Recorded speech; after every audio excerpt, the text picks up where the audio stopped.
من کان یرید الحیات الدنیا وزینتها نوفی الیہم اعمالهم فیہا وهم فیہا لا یبخسون اولئک الذین لیس لهم فی الآخرة الا النار وحبط ما صنعوا فیہا وباطل ما كانوا یعملون. اگر برے والے کے انسانوں تمہیں دنیا چاہیے، آؤ لے لو، یہ پڑی ہے لے لو، یہ دھوکے کا گھر ہے، یہ مچھر کا پر ہے، یہ مکڑی کا جالا ہے، جاؤ لے جاؤ. فرعون کو بھی دے دی تھی، قارون کو بھی دے دی تھی. کس چیز کو تم نے مطلب بنایا؟ کس چیز کو تم نے معراج بنایا؟ کس چیز کو تم نے منزل بنایا؟ اس ٹوٹ جانے والا گھر، یہ مچھر کا پر، یہ مکڑی کا جالا، یہ دھوکے کا گھر، یہ کیا چیز ہے؟ اس کی عزت، اس کے جھنڈے، اس کی گاڑیاں، اس کی وزارتیں، اس کی صدارتیں، یہ کیا منزل ہے؟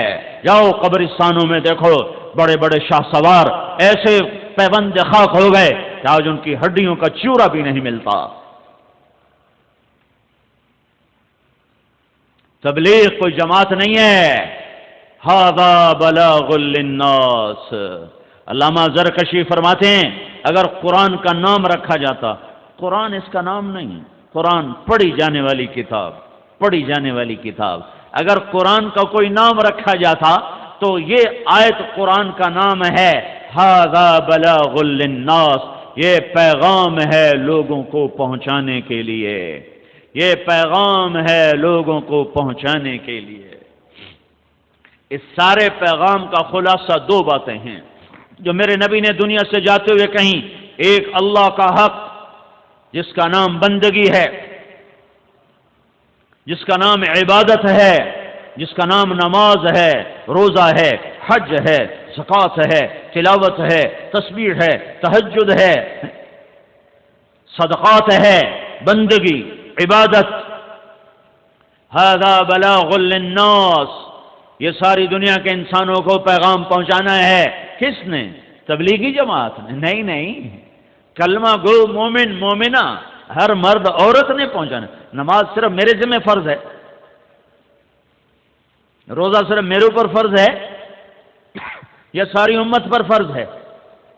جس رب نے نماز فرض کی، روزہ فرض کیا، اسی نے ختم نبوت کی وجہ سے دعوت کا کام میرے سر پہ ڈال دیا ہے. وقت فرصت ہے کہاں، کام ابھی باقی ہے، نور توحید کا اتمام ابھی باقی ہے.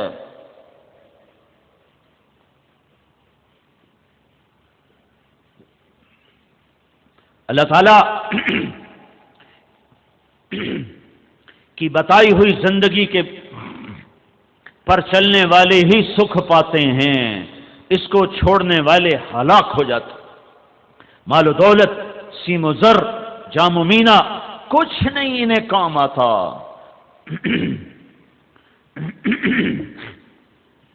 کوئی رنگ، کوئی روپ، کوئی گلشن، کوئی وادی، کوئی گلستان ان کے دل کے زخموں پہ مرہم نہیں رکھ سکتا. دل کا پھمبا، دل کے زخم کا مرہم صرف اللہ اس کے رسول کا تعلق ہے، اللہ اس کے رسول کی محبت اور اس کی اطاعت ہے. تو میرے محبوب صلی اللہ تعالی علیہ وسلم کی تعلیمات کو پہنچانا ہے. ساری تعلیمات دو ہیں، دو. ایک اللہ کا حق جس کا نام عبادت ہے، ایک بندوں کا حق جس کا نام اخلاق ہیں. ایک اللہ کا حق جو حقوق اللہ، ایک بندوں کا حق جو حقوق العباد. ایک بندگی حی علی الصلاۃ، دوڑو نماز کی طرف. سارا برے والا اذان پہ بند ہو جائے، عورتوں کے چولہے بند ہو جائیں اور مصلے آباد ہو جائیں، دکانیں بند ہو جائیں، دفتر بند ہو جائیں، عدالتیں بند ہو جائیں اور اللہ کا گھر آباد ہو جائے. برے والی کی مسجدیں مرثیہ خواہ ہیں اور شکایت کر رہی ہیں کہ یہاں نمازی ہیں ہی نہیں، برائے نام ہے. یہ چھوٹی چھوٹی ڈبہ نما مسجدیں، یہ چھوٹی چھوٹی مسجدیں یہ بتا رہی ہیں کہ یہاں نمازی تھوڑے ہیں، بے نمازی زیادہ ہیں. اگر یہاں نمازی ہوتے تو مسجدیں اتنی چھوٹی ہوتی.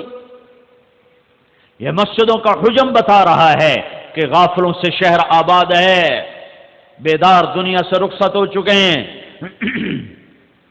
تو میرے نبی کی تعلیم جو آگے پہنچانی ہے، دو.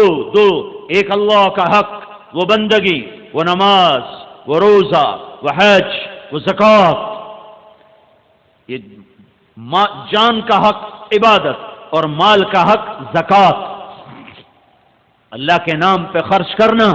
اللہ کو بخیل سے نفرت ہے، ساری زندگی کا تہجد گزار ہو، سارے دن کا روزے دار ہو، اگر وہ بخیل ہے تو اللہ کا دوست نہیں بن سکتا۔ سخی سخی، شیطان کہتا ہے مجھے عبادت گزار سے ڈر نہیں لگتا، مجھے سخی سے ڈر لگتا ہے، سخی سے، چاہے فاسق ہی کیوں نہ ہو، مجھے سخی سے ڈر لگتا ہے۔ سامری جس نے بچڑا بنایا اور بنو اسرائیل کو پوجا پہ لگایا اور 70,000 نے اس کو سجدہ کر لیا، اور اللہ تعالیٰ نے حکم دیا کہ انہیں قتل کرو، فاقتلوہم، انہیں قتل کرو۔ جب انہیں قتل کیا گیا اور سامری پکڑا گیا تو میرا اللہ سفارشی بن گیا، موسیٰ سامری کو قتل نہ کرو، یہ اپنی موت آپ مر جائے گا۔ یا اللہ، یہ کم وقت تو ذریعہ بنا ہے، تو آپ کہہ رہے ہو میں اسے قتل نہ کروں، کیوں؟ کہا موسیٰ یہ سخی ہے کم وقت، اس کی سخاوت کی وجہ سے میرا اسے قتل کرنے کو جی نہیں ہے، یہ اپنی موت آپ پہ مر جائے گا۔ تو سخاوت ایک منافق کو قتل سے بچا گئی۔ منافق جو کافر سے بھی بڑا کافر ہوتا ہے، اس کی سخاوت اسے قتل سے بچا گئی۔ اگر ایمان والا مرد عورت سخی ہوگا تو اللہ کی کیا محبت اس کی طرف متوجہ ہوگی، کیا رحمتیں متوجہ ہوں گی۔ زکوٰۃ دینے والا سخی نہیں ہوتا، بخیل بھی نہیں ہوتا، وہ اصحاب الاعراف ہوتا ہے کہ وہ زکوٰۃ دینے سے بخیلوں سے نکل جاتا ہے، سخیوں میں شامل نہیں ہوتا۔ عشر ادا کرنے سے ذمہ دار بخیلوں سے نکل جاتا ہے، سخیوں میں شامل نہیں ہوتا ہے۔ وہ سخیوں میں شامل ہوتا ہے جو 2.5 روپے کو 3 کر دے، 2.25 کر دے۔ وہ سخیوں میں شامل ہوتا ہے جو 20ویں من کا 1 من پر 1 سیر بڑھا دے، 1 چھٹانگ بڑھا دے، 1 پاؤ بڑھا دے، تو سخیوں میں نام آ گیا۔ یہ پیغام پہنچانا ہے، لوگوں کو اللہ کے گھر تک لانا ہے۔ ہر کوئی مرد عورت بے نمازی نہ ہو، کوئی مرد عورت جس پہ زکوٰۃ فرض ہے یا ذمہ دار جس پہ عشر فرض ہے، وہ بخیل نہ ہو، وہ خرچ کرنے والا ہو۔ غربت کا زمانہ ہے، اللہ کے نام پہ خرچ کیا کرو، اور اللہ تعالیٰ نے 82 دفعہ قرآن میں خرچ کرنے کی ترغیب دی ہے۔ 10 دفعہ حکمن ہے، آتوا الزکاۃ، آتوا الزکاۃ، آتوا الزکاۃ، یہ 9 دفعہ ہے۔ آتین الزکاۃ، یہ 10ویں دفعہ ہے۔ عورتوں کو الگ کہا ہے زکوٰۃ دو، مردوں کو الگ کہا ہے زکوٰۃ دو۔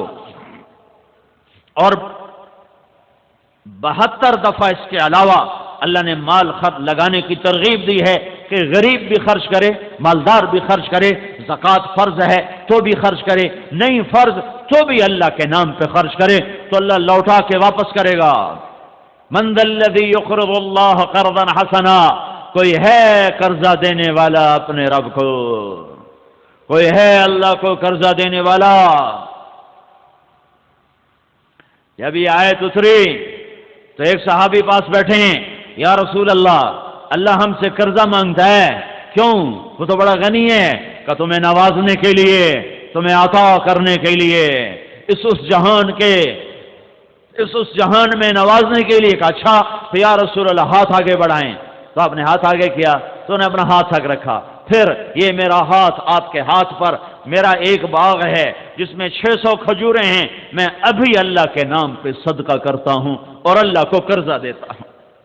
اس کے جواب میں میرے نبی نے کہا، اور تو بھی سن، کم من عدق رداہ ودار فیاہ لعب الدہداہ، اور میں دیکھ رہا ہوں، تو نہیں دیکھ رہا، میں دیکھ رہا ہوں کہ تیرے لیے جنت میں بے شمار باغات لگ گئے اور بے شمار محل تیرے لیے تیار ہو گئے۔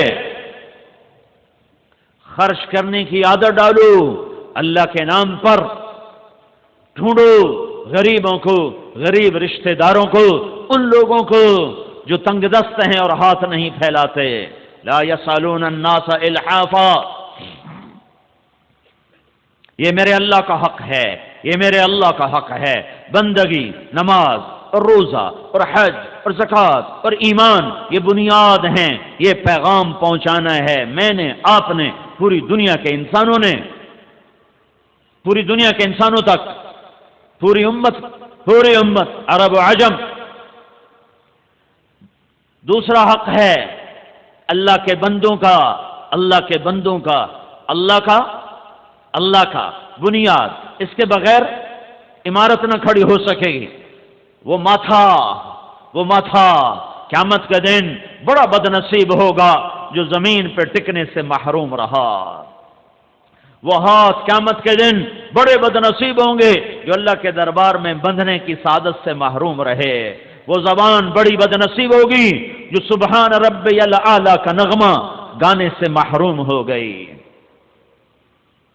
میرے نبی سے صحابہ نے پوچھا، یا رسول اللہ، ہم آپ کو حشر میں آپ ہمیں کیسے پہچانیں گے؟ اتنا زیادہ رش ہوگا، اتنا مجمع ہوگا، آپ کیسے پہچانیں گے؟ فرمایا اگر ماتھا سفید اور پاؤں سفید گھوڑا کالے گھوڑوں میں شامل ہو جائے تو پہچانا جائے گا کہ نہیں؟ کہا جی پہچانا جائے گا۔ کہ قیامت کے دن جو تم وضو کرتے ہو، وضو اس کی وجہ سے قیامت کے دن تمہارا چہرہ روشن ہوگا، تمہارے ہاتھ روشن ہوں گے، تمہارے پاؤں روشن ہوں گے، تو میں تمہیں پہچان لوں گا کہ یہ میری امت ہے۔ جو پورے سال میں عید کا سجدہ بھی نہ دیتا ہو وہ کیسے پہچانا جائے گا؟ جو 8ویں دن سر پہ ٹوپی رکھ کے جمعہ پڑھنے جا رہا ہو یہ کیسے پہچانا جائے گا؟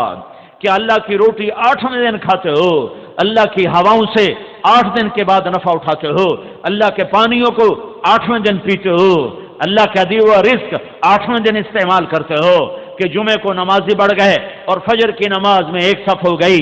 کیا فجر کی نماز اور رب نے فرض کی ہے اور جمعے کی نماز اور رب نے فرض کی ہے؟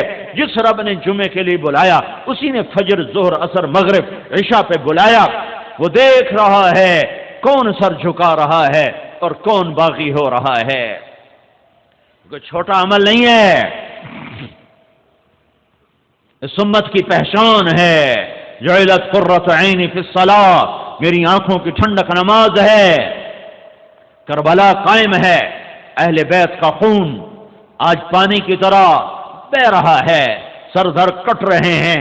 کائنات کے افضل ترین انسان آج وہ تیروں کی زد میں ہیں، نیزوں کی زد میں ہیں، بھیڑیوں کے نرغے میں ہیں، اور زوال کا وقت ہوتا ہے، سورج ڈھلتا ہے، اور حضرت حسین رضی اللہ تعالی عنہ اپنے لشکر کے دائیں ہاتھ کے سردار زہیر بن القین رضی اللہ عنہ کو بلاتے ہیں اور فرماتے ہیں جاؤ ان کوفے والوں سے کہو تھوڑی دیر کے لیے جنگ بند کرو، ہمیں نماز پڑھنے دو۔ آئے ہائے، نہ پڑھتے تو کیا تھا، اور نہ پڑھتے تو کیا تھا؟ نماز تو اللہ کی رضا کے لیے ہے نا، جنت کے لیے ہے نا، تو اللہ تو پہلے ہی راضی ہو چکا ہے اور جنت تیار ہو چکی ہے۔ جنگ شروع ہونے سے پہلے ایسے میں حسین کو نیند آ گئی، اونگ آ گئی، آنکھ کھلی تو مسکرانے لگے، ہنسنے لگے۔ تو بہن زینب نے پوچھا بھائی کیوں مسکرائے ہو؟ فرمایا خواب میں اللہ کے نبی آئے ہیں، فرما رہے ہیں بیٹا میں تمہیں لینے کے لیے آ چکا ہوں، میں آ چکا ہوں لینے۔ تو اب اگر نماز نہ پڑھتے تو کیا حرج تھا؟ لیکن پھر بورے والے کی امت کو پیغام کیسے پہنچتا کہ سردار نماز نہیں چھوڑی جاتی، تیروں کی چھاؤں میں پڑی جاتی ہے، تلواروں کی چھاؤں میں پڑی جاتی ہے، سر کٹا کے بھی پڑی جاتی ہے۔ تو انہوں نے جا کر کہا شمر سے کہ تھوڑی دیر کے لیے جنگ بند کرو۔